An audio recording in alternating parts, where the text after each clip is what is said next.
Et pour ces Jeux, le pays hôte, la France, espère évidemment briller. Elle qui avait terminé à la 8e place au classement des médailles des Jeux de Tokyo en 2021. Mathieu Lemot, bonsoir. Vous êtes auteur d'un ouvrage intitulé Les 100 stars de Paris 2024. Alors avant de nous pencher en détail sur les sportifs qui ont le plus de chances de rafler des médailles, un mot de ce à quoi peut prétendre la France. Entrer dans le top 5, c'est à sa portée, comme le réclame depuis des mois Emmanuel Macron. Bonsoir. Oui, oui, c'est à sa portée. A priori, d'après les derniers résultats, d'après aussi un institut américain qui a placé la France en fonction des derniers résultats de ces dernières années, derniers mois de nos athlètes, qui place même la France en top 3 avec un potentiel de médailles estimé à environ 100 médailles. Donc ça, En coulisses, même chez les champions, il y a parfois de la flemme. Ce qui est faisable, oui, c'est 40 à 50 médailles. À un moment donné, on parlait de 60 aussi. Et pour l'instant, de ce qu'on voit de la forme des athlètes récentes, c'est envisageable, oui. Quels sont les pays les plus redoutables, ceux qu'on ne pourra jamais atteindre? Et pourquoi? Ceux qu'on ne pourra jamais atteindre, d'abord les États-Unis et la Chine, tout simplement parce qu'ils ont un potentiel de population qui fait que ils ont beaucoup plus de chances d'avoir de grands athlètes. Et puis par ailleurs, ils ont des systèmes sportifs, les fédérations, etc., ils ont beaucoup plus de moyens, ils sont beaucoup plus puissants. Et en Europe, on a des rivaux assez historiques comme le Royaume-Uni, l'Allemagne. L'Italie qui, depuis quelques années, propose des athlètes dans des disciplines ou des sportifs, disciplines où ils étaient peu présents. Donc, il y aura fort à faire, ouais. Bon, maintenant, on veut des noms. Chez les Français, quels sont les sportifs qui peuvent prétendre au plus grand titre olympique? En fait, si on a envie de voir de la médaille française, il faut regarder dans notre histoire. Et là où on est très fort, c'est en escrime, puisqu'en escrime, de toute l'histoire des Jeux Olympiques, on a 123 médailles en tout, 46 titres. Donc l'escrime en premier, le judo évidemment.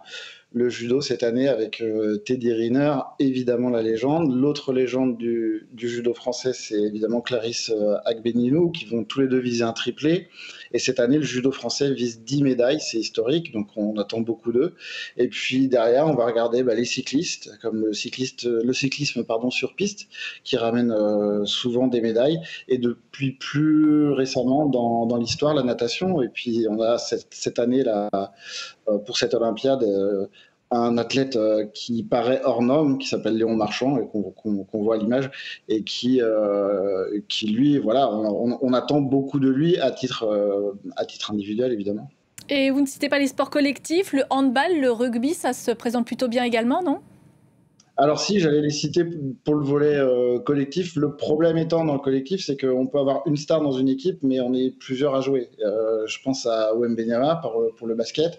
On attend beaucoup de lui, mais ils sont 4 autres sur le terrain. Donc pour les sports collectifs, c'est toujours plus compliqué, mais c'est vrai que la France a des chances et elle a surtout beaucoup de médailles à, à défendre. 2 médailles d'or en handball, une médaille d'or en volley pour les hommes et en basket, une médaille d'argent pour les hommes, une médaille de bronze pour les femmes, si je ne dis pas de bêtises. Donc oui, les sports co, on va en attendre beaucoup.